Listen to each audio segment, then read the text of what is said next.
শত্রুকে ধ্বংস করার কোরআনী আমল। 3 দিনেই শত্রু একেবারে খতম হয়ে যাবে, নিস্তেজ হয়ে যাবে, দমন হয়ে যাবে। আপনার বিরুদ্ধে আর কখনো মুখ খুলতে পারবে না, কখনো তো ক্ষতি করতেই পারবে না। যদি সে আবারও ক্ষতি করতে চায়, তার 10 বার ভাবতে হবে যে ক্ষতি করব কিনা। আপনি যদি সেই আমলটি করেন, কোরআনী আমল, তাহলে তার শরীরের মধ্যে এমন জ্বালাপোড়া শুরু হয়ে যাবে, আপনার কাছে যতক্ষণ ক্ষমা ভিক্ষা না চাইবে ততক্ষণ পর্যন্ত সে নিজেকে সুস্থ রাখতে পারবে না, নিজেকে ঠিক রাখতে পারবে না, অস্থির হয়ে পড়বে। প্রিয় ভাই বোনেরা, হতে পারে শত্রু অনেক শক্তিশালী, টাকা পয়সা রয়েছে, অর্থ সম্পদ রয়েছে, জনবল রয়েছে, কিন্তু কোনোতে কাজ হবে না। আপনাকে দেখিয়ে পলায়ন করবে। আপনার মধ্যে যে সে কি দেখবে আপনি নিজে তা বলতেও পারবেন না। প্রিয় ভাই বোনেরা, তাই কঠিন থেকে কঠিন শত্রুকে একেবারে সহজেই নিস্তেজ করে ফেলুন, একেবারে শেষ হয়ে যাবে, আপনার বিরুদ্ধে মুখ খুলতে পারবে না। প্রিয় ভাই বোনেরা, দেখা যায় শত্রু আপনার সম্পদের ক্ষতি করে, সম্মানের ক্ষতি করে, পরিবারের ক্ষতি করে, চতুর্দিক থেকে এভাবে ক্ষতি করতেছে। আপনি কিছু বলতেও পারছেন না, যদি কিছু বলেন আরো বেশি জুলুমের মাত্রা বৃদ্ধি করে দেয়। এমন অবস্থায় আপনি একেবারে নীরব হয়ে গিয়েছেন, কোনো কিছু বলছেন না। তো আপনাকে আর নীরব থাকতে হবে না, আপনি বিরুদ্ধে প্রতিবাদ জানান, আমল করে প্রতিবাদ জানান। আপনাকে জনবল নিয়ে তার সামনে যেতে হবে না, লাঠি ছোটা নিয়ে তার সামনে যেতে হবে না। আপনি গোপনে গোপনে আমলটি চালাবেন, দেখবেন সে একেবারে শেষ হয়ে যাবে। প্রিয় ভাই বোনেরা, দেখা যায় রাস্তাঘাটে, হাটে, মাঠে, বাজারে, যেখানেই শত্রুর সাথে আপনার সাথে দেখা হয়, আপনার সম্মান নষ্ট করে, আপনি সহ্য করতে পারছেন না, আর কিছু বলতেও পারছেন না, মনে মনে শুধু আপনি কষ্ট পাচ্ছেন। এমত অবস্থায় আপনার দরদ মাখা কণ্ঠে, ব্যথিত মন নিয়ে, দিল নিয়ে, হৃদয় নিয়ে আমলটি করুন, দেখবেন শত্রু একেবারে নিস্তেজ হয়ে গিয়েছে, দমন হয়ে গিয়েছে। আপনার কাছে এসে যতক্ষণ পর্যন্ত ক্ষমা ভিক্ষা না চাইবে ততক্ষণ পর্যন্ত সে নিজেকে ঠিক রাখতে পারবে না, নিজেকে একেবারে অস্থির করে তুলবে। তো প্রিয় ভাই বোনেরা, তাই আমলটা আপনি করুন একেবারে বিশ্বাস এবং আস্থা নিয়ে। যদি আপনার মনের মধ্যে সন্দেহ থাকে আমলটি করবো, উপকার পাবো কি পাবো না, তাহলে আপনি উপকৃত হতেও পারেন, না হতে পারেন। তাই পরিপূর্ণ বিশ্বাস নিয়ে আমলটি করতে পারলে উপকৃত হতে পারবেন। তা আমলটি কখন, কিভাবে করবেন, কোন নিয়মে করবেন, আমলটি করে কিভাবে উপকৃত হবেন আমি বলে দিচ্ছি। তাই বিস্তারিত জানার জন্য, আমলটি শিখে রাখার জন্য ভিডিওটি না টেনে, না কেটে ধৈর্য এবং মনোযোগ সহকারে শেষ পর্যন্ত দেখতে থাকুন, তাহলে সঠিক নিয়মে আমলটি করতে পারবেন। আর যদি টেনে টেনে কেটে কেটে দেখেন, তাহলে দেখা যায় অনেক জায়গা বাদ পড়ে যাবে, আপনি সঠিক নিয়মে আমলটি করতে পারবেন। তাই আমলটি করতে হলে ভিডিওটি না টেনে দেখতে হবে। চলুন কিভাবে আমলটি করতে হয় জেনে নেওয়া যায়। আর এই আমলটি করবেন আপনি রাতে ঘুমাতে যাওয়ার পূর্বে আমলটি করবেন।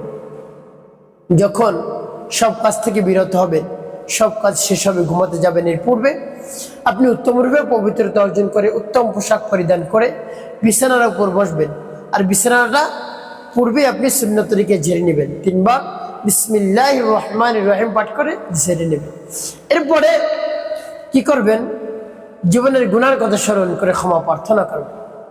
হ্যাঁ আল্লাহ, জীবনের গুনাহ খাতাগুলো মাফ করে দিন, আমার অন্তরকে পাক পবিত্র বানিয়ে দিন। যত ধরনের গুনাহ করেছি জীবনে, ছোট বড়, দিনে রাতে, প্রকাশ্যে গোপনে, জেনে না জেনে, এভাবে দিনে রাতে যত প্রকার গুনাহ করেছি আপনি মাফ করে দিন, আমার অন্তরকে পাক পবিত্র বানিয়ে দিন। এরপর 3 বার দুরূদ শরীফ সাল্লাল্লাহু আলাইহি ওয়াসাল্লাম, সাল্লাল্লাহু আলাইহি ওয়াসাল্লাম, সাল্লাল্লাহু আলাইহি ওয়াসাল্লাম, ইস্তিগফার দুরূদ শরীফ যখন পাঠ করা হয়ে যাবে, এরপর আপনি কি করবেন, এরপরে আপনি সেই সূরা পাঠ করবেন। প্রিয় ভাই বোন, যখন পাঠ করবেন আল্লাহ রাব্বুল আলামিনের কাছে বলবেন, আল্লাহ আমার আমলকে, আমার সময়কে কবুল করুন।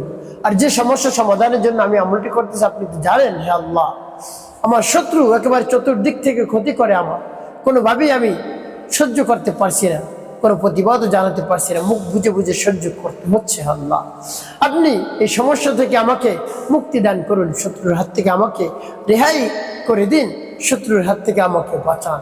রব্বি কারীমের কাছে মন করে, প্রাণ ভরে, বিশ্বাস নিয়ে, আস্থা নিয়ে আপনি বলবেন। এরপরে সূরা পাঠ করবেন। সূরা পাঠ করার পরবর্তী কি করবেন বলে দিচ্ছি, আগে সূরাটি বলে নিই। বিসমিল্লাহির রহমানির রহিম تبت يدا أبي لهب وتب ما أغنى عنه ماله وما كسب سيصلى نارا ذات لهب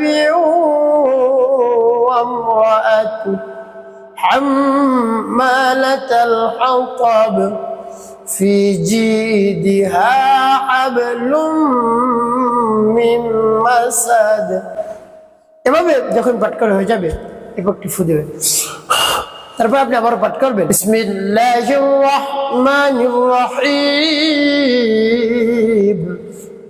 তাব্বাত ইয়াদা আবি লাহাব ওয়া তাব মা আগনা আনহু মালুহু ওয়া মা কাসাব سيصلى نارا ذات لهب وامرأته حمالة الحطب في جيدها حبل من مسد তারপর আপনি মনে দরদ দেবার পাঠ করবেন বিসমিল্লাহির রহমানির রহিম تبت يدا أبي لهب وتب ما أغنى عنه ماله وما كسب سيصلى نارا ذات لهب وامرأته حمالة الحطب في جيدها حبل من مسد পাঠ করে শাবল ভাইবা কতবার গুনগুনে 3 বার সূরা লাহ পাঠ করবেন এরপরে নবীজি সাল্লাল্লাহু আলাইহি ওয়াসাল্লামের মহব্বত নিয়ে ভালোবাসা নিয়ে আপনি 5 বার দুরূদ ইব্রাহিম পাঠ করবেন আল্লাহুম্মা সাল্লি আলা মুহাম্মাদ ওয়া আলা আলি মুহাম্মাদ কামা সাল্লাইতা আলা ইব্রাহিম ওয়া আলা আলি ইব্রাহিম ইন্নাকা হামিদুম মাজিদ اللهم بارك على محمد وعلى آل محمد كما باركت على إبراهيم وعلى آل إبراهيم إنك حميد مجيد اللهم صل على محمد وعلى آل محمد كما صليت على إبراهيم وعلى آل إبراهيم إنك حميد مجيد اللهم بارك على محمد وعلى آل محمد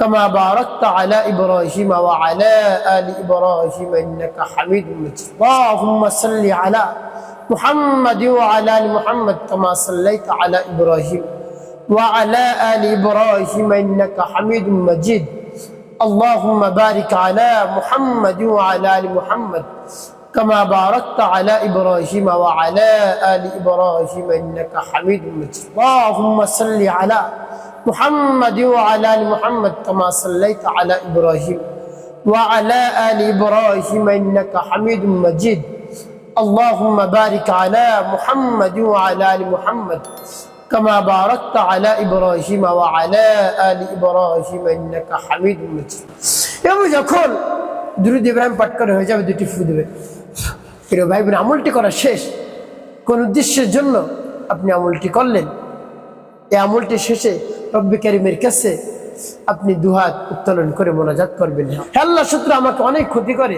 আপনি শত্রুর হাত থেকে আমাকে বাঁচান রক্ষা করেন আল্লাহ রাব্বুল আলামিনের কাছে এভাবে আমলের শেষে রব্বি কারীমের কাছে বলবেন আকুতি মিনতি করে তারপরে তার প্রশংসা করে তার বরাত্তর কথা প্রকাশ করে আকুতি মিনতি করে চোখের পানি ফেলে বলবেন আল্লাহ শত্রুর হাত থেকে আমাকে বাঁচান আমাকে রক্ষা করুন চতুর্দিক থেকে আমাকে ক্ষতি করে কি করব কোন দিক আমি খুঁজে পাচ্ছি না হে আল্লাহ আপনার শরণাপন্ন হয়েছে আপনি তার মনকে নরম করে দিন গলিয়ে দিন তাকে একেবারে দমন করে দিন আল্লাহ আমার জন্য ক্ষতি আর না করে এভাবে রব্বি কারীমের কাছে মন খুলে প্রাণ ভরে বিশ্বাস নিয়ে আস্থা রেখে বলবেন দেখবেন সাথে সাথে কাজ হয়ে যাবে একটি কাজ আপনাকে করতে হবে 5 ওয়াক্ত নামাজ আদায় করতে হবে মানুষের কল্যাণে খেদমতে কাজ করবেন অবশ্যই আপনার জীবন সুখময় হবে শান্তিপূর্ণ হবে ইনশাআল্লাহ।